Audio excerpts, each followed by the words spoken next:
Hello children. पिछले video में मैंने आपसे कहा था कि मैं कॉम्बिनेशन ऑफ एसएचएम का प्रूफ लाके दूंगा, यानी मैं ये प्रूफ करूंगा, proof that if two SHMs having same frequency या एंगुलर फ्रीक्वेंसी, फ्रीक्वेंसी सेम होगी तो एंगुलर फ्रीक्वेंसी भी सेम होगी, prove that if two SHM having same frequency are added, we get a new SHM। तो इसका आज हम प्रूफ देखेंगे। प्रूफ बहुत ज्यादा मैथमेटिकल है नेचर में। The proof is highly mathematical in nature. बहुत ज्यादा इसमें ट्रिग्नोमेट्री का इस्तेमाल होता है।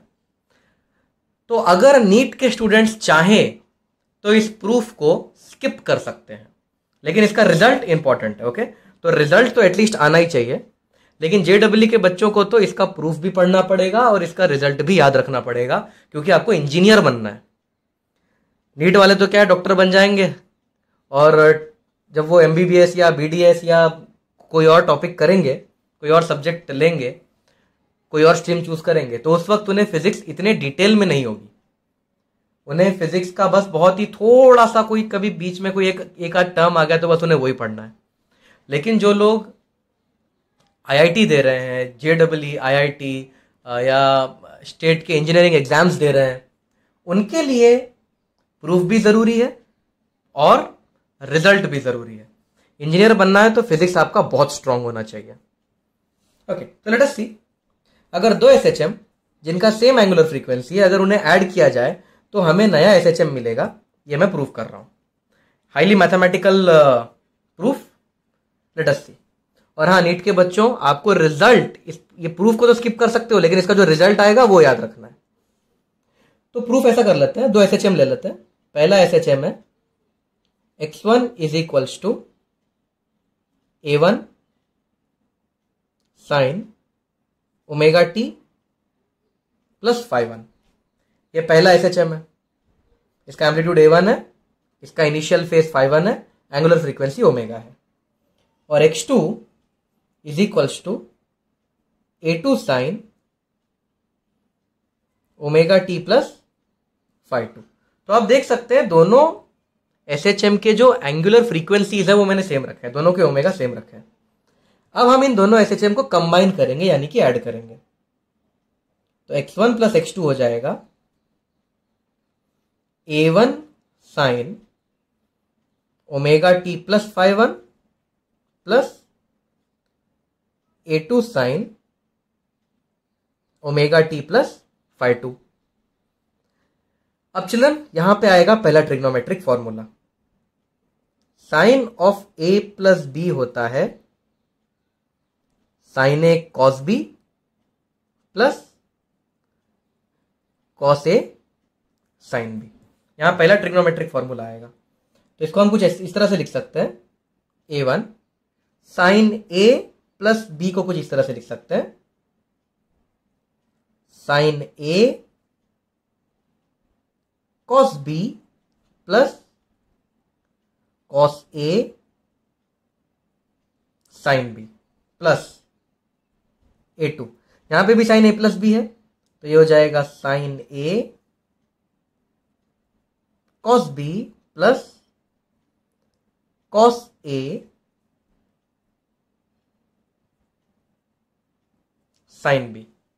तो इन दोनों पे मैंने ये वाला फॉर्मूला लगा दिया ट्रिग्नोमेट्री का। देयरफॉर x1 प्लस x2 का ये वैल्यू हो गया। Therefore x1 plus x2 is equals to, children, ये साइन ओमेगा टी और ये साइन ओमेगा टी कॉमन ले लो। तो साइन ओमेगा टी अगर मैं कॉमन ले लेता हूं तो क्या बचता है मेरे पास, a1 cos phi1 plus a2 cos phi2 plus यहां से cos ओमेगा टी कॉमन ले लो। अगर cos ओमेगा टी कॉमन ले लेते हैं तो क्या बचता है हमारे पास, a1 sin phi1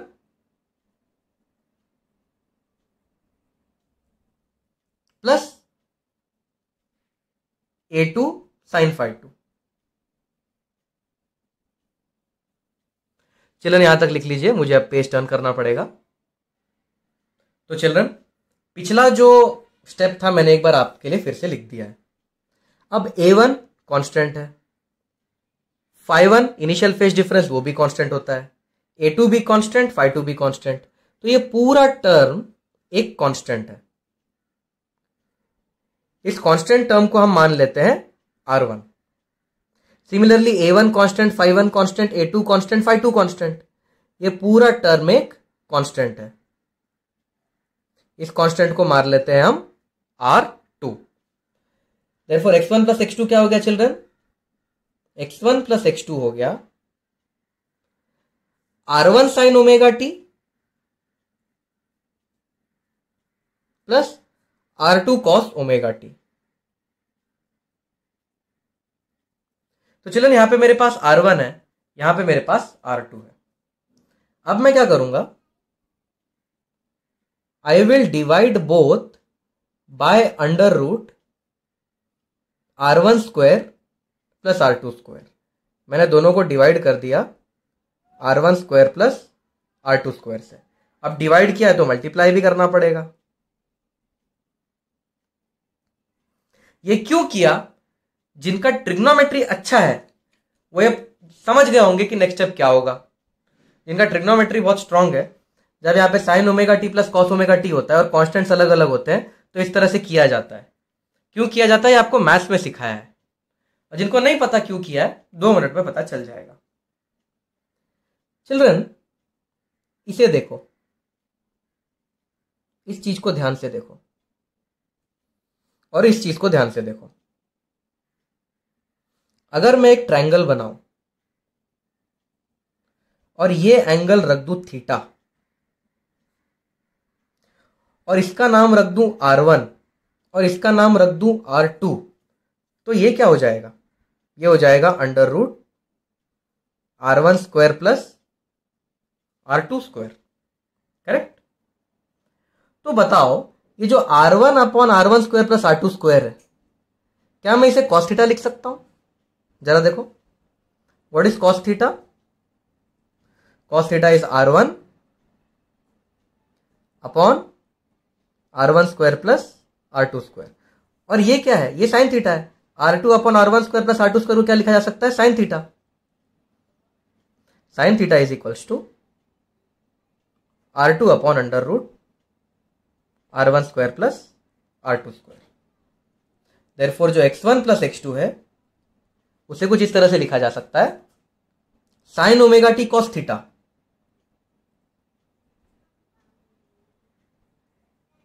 plus cos omega T sine theta.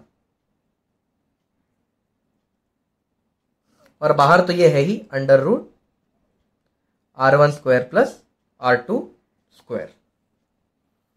Therefore x1 plus x2 हो जाएगा sine A cos B plus cos A sine B. ये तो साइन ए प्लस बी होता है, तो x1 प्लस x2 हो जाएगा, इसको पहले लिख देता हूं, under root R1 square plus R2 square into sine of A plus B. जरा ध्यान से देखो चिल्ड्रन, ये दो SHMs थे, x1 भी SHM था, x2 भी SHM था। x1 and x2 both were SHM और इनका रिजल्ट कुछ इस तरीके का है। ये देखो, इसे हम मान सकते हैं एम्पलीट्यूड।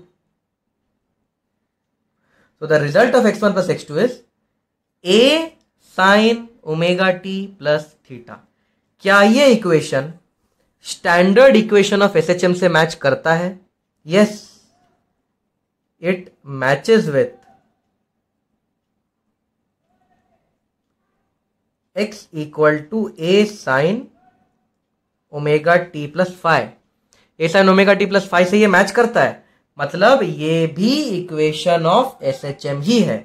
इसका मतलब अगर मैं दो एसएचएम को ऐड करूंगा तो मुझे एक नया एसएचएम मिल चुका है। देखो, x1 और x2 को ऐड किया तो मुझे एक नया एसएचएम मिल गया। तो अगर मैं दो एसएचएम को ऐड करूंगा जिनका ओमेगा सेम है, कंडीशन क्या है? अगर मैं दो एसएचएम को ऐड करूंगा जिनका ओमेगा सेम है तो मुझे एक नया एसएचएम मिल जाएगा। ये है नया एसएचएम। अब चिल्ड्रन, उस नए एसएचएम का एम्पलीट्यूड ये है और उस नए SHM का फेज कांस्टेंट ये है, ये फाई क्या है, phase constant of new SHM।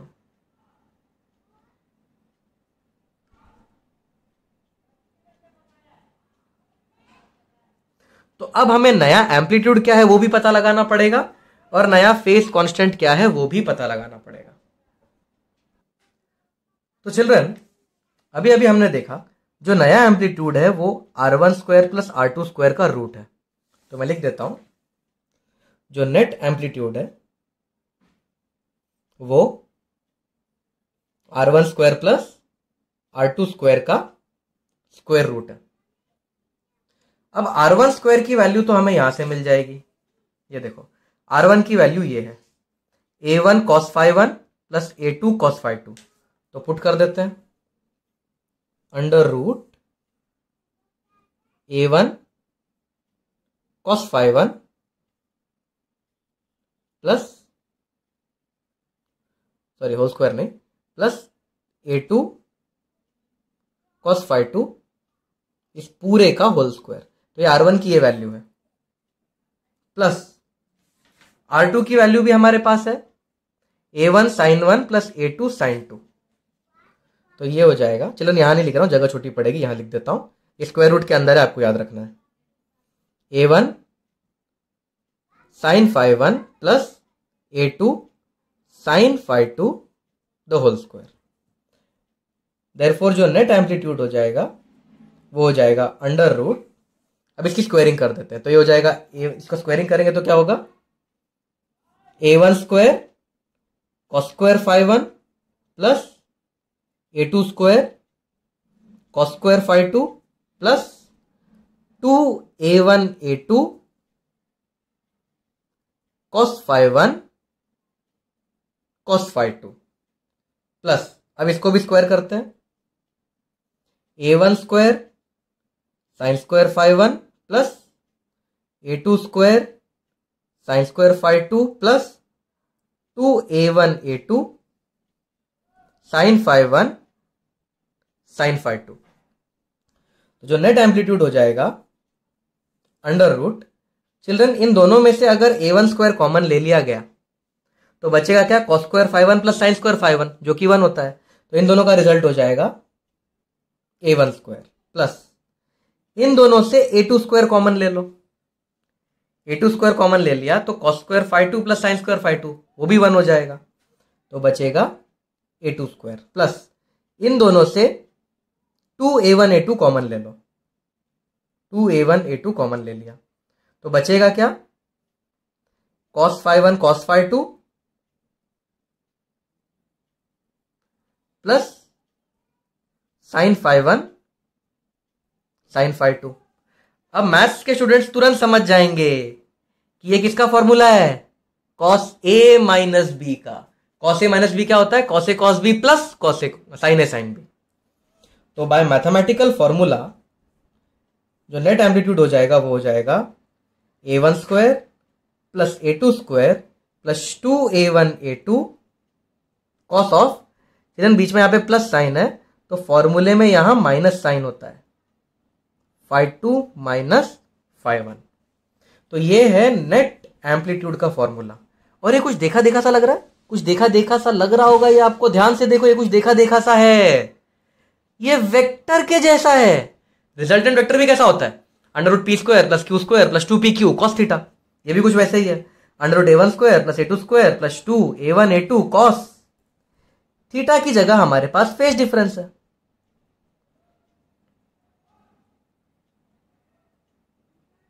यहां पे phi 2 माइनस phi 1 क्या है, phi 2 minus phi 1 phase difference है। ये देखो इसके एंगल और इसके एंगल में कितना फर्क है, phi 2 माइनस phi 1, तो phi 2 माइनस phi 1 क्या है, फेज डिफरेंस। तो चिल्ड्रन जो रिजल्टेंट एम्पलीट्यूड है उसका फॉर्मूला आपने कई बार कर चुके हो, कई बार देख चुके हो, तो ये जो फॉर्मूला है ये इंपॉर्टेंट है। तो नीट वालों आपके काम की चीज आ गई, जो नेट एम्पलीट्यूड होगा वो होगा A1 square plus A2 square plus 2A1 A2 cos of phi 2 minus phi 1। तो चिल्ड्रन हमें ये नया एम्पलीट्यूड तो मिल चुका है, लेकिन ये जो नया फेज डिफरेंस है, नया फेज कांस्टेंट है थीटा, उसकी क्या वैल्यू होगी वो भी हमें निकालना पड़ेगा।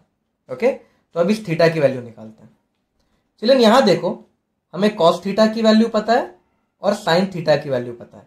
आपके लिए फिर से लिख देता हूं मैं, साइन थीटा की वैल्यू क्या है, कॉस थीटा की वैल्यू क्या है, आपके लिए फिर से लिख देता हूं। तो चिल्ड्रन आपके लिए साइन थीटा और कॉस थीटा की वैल्यू एक बार फिर से लिख दी। इन दोनों को डिवाइड कर दो, sine theta divide by cos theta क्या हो जाएगा, टैन थीटा। डिवाइड करेंगे तो स्क्वायर रूट्स कट जाएंगे, बचेगा क्या, R2 upon R1। Therefore theta is equals to tan inverse of R2 upon R1। Therefore theta is tan inverse of R2 की value हमें पता है, A1 sin phi 1 plus A2 sin phi 2 the whole upon R1 की value पता है, A1 cos phi 1 plus A2 cos phi 2। तो ये होगा नए फेज कांस्टेंट का फॉर्मूला। तो this is the new phase constant. New phase constant का फॉर्मूला ये होगा, tan inverse of A1 sin phi 1 plus A2 sin phi 2 upon A1 cos phi 1 plus A2 cos phi 2। तो चलन अभी अभी हमने जो रिजल्ट देखा उस रिजल्ट पे एक न्यूमेरिकल करते हैं। तो चलन ये रहा न्यूमेरिकल। दो SHM है x1 और x2, दोनों को ऐड किया है तो दोनों का नया एम्पलीट्यूड भी बताना है और दोनों का नया फेज कांस्टेंट भी बताना है। तो चलिए मैं सारा डेटा आपके लिए लिख देता हूं, लेकिन x1 और x2 में एक प्रॉब्लम है, x1 साइन के टर्म्स में है और x2 कॉस के टर्म्स में है। तो आपको मैंने तरीका बताया था कि जब भी कॉस आए उसे साइन 90 प्लस थीटा लिख दो। तो x2 को कुछ इस तरह से लिखा जा सकता है, x2 is 4 cos omega T, तो उसको कुछ इस तरह से लिखा जा सकता है 4 sine omega t plus pi by 2। देखिए जरा, sine 90 plus theta cos theta होता है। तो ये हो गया x2 और x1 तो हमें पता है 3 साइन ओमेगा टी। इसके साथ कोई फेज नहीं है तो मैं 0 लिख सकता हूं। अब सारा डेटा लिख के आपको दिखाता हूं। A1 की वैल्यू है 3, phi 1 की वैल्यू है 0, A2 की वैल्यू है 4, phi 2 की वैल्यू है पाई बाई 2। देखो A2 की वैल्यू 4, phi 2 की value pi by 2। Pi by 2 यानी 90 डिग्री होता है, पाई बाई 2 रेडियन यानी कि 90 डिग्री। अब हमें रिजल्टेंट एम्पलीट्यूड निकालना है, वो तो आसानी से मिल जाएगा, under root A1 square plus A2 square plus 2A1 A2 cos of the phase difference phi 2 minus phi 1। तो ये हो गया अंडर रूट 3 square plus 4 square plus 2 into 3 into 4 cos of phi 2 का वैल्यू है 90, phi 1 का वैल्यू है 0। 90 माइनस 0 90 होता है और cos 90 0 होता है, पूरा उड़ जाएगा। तो ये हो जाएगा अंडर रूट 9 प्लस 16 और ये तो 0 है पूरा, विच इज 25 का रूट 5। तो जो नया एम्पलीट्यूड है वो 5 हो जाएगा। और नया फेज, नए फेज का क्या फॉर्मूला है, theta equal to tan inverse of A1 sine phi 1 plus A2 sine phi 2 upon A1 cos phi 1 plus A2 cos phi 2। तो पुट कर देते हैं, A1 की वैल्यू है 3, phi 1 की वैल्यू है 0, साइन 0 कितना होता है 0, तो ये पूरा 0 हो जाएगा, प्लस A2 की वैल्यू है 4, phi 2 की वैल्यू है 90, साइन 90 तो 1 होता है, अपॉन A1 की वैल्यू है 3, phi 1 की वैल्यू है 0, cos 0 तो 1 होता है, प्लस A2 की वैल्यू है 4, phi 2 की वैल्यू है 90, cos 90 0 होता है। तो थीटा हो जाएगा tan इनवर्स ऑफ 4/3। चलिए tan इनवर्स 4/3 आपको पता होना चाहिए कितना होता है, ये होता है लगभग लगभग 53 डिग्री। tan इनवर्स 4/3 आपको पता होना चाहिए। एक स्टैंडर्ड ट्रायंगल बनता है ना 3-4-5 ट्रायंगल, जो मैकेनिक्स में एकदम बेसिक में सिखाया जाता है। tan इनवर्स 4/3 53 डिग्री बनता है। तो आप फाइनल इक्वेशन भी बना सकते हो। चलिए मैं फाइनल इक्वेशन यहां बना के दिखाता हूं। इन दोनों को ऐड करोगे तो फाइनल इक्वेशन बनेगा x1 plus x2 is equals to, नया एम्पलीट्यूड बनेगा 5 साइन ओमेगा टी प्लस नया एंगल बनेगा 53। तो ये नया इक्वेशन भी आप बना सकते हो।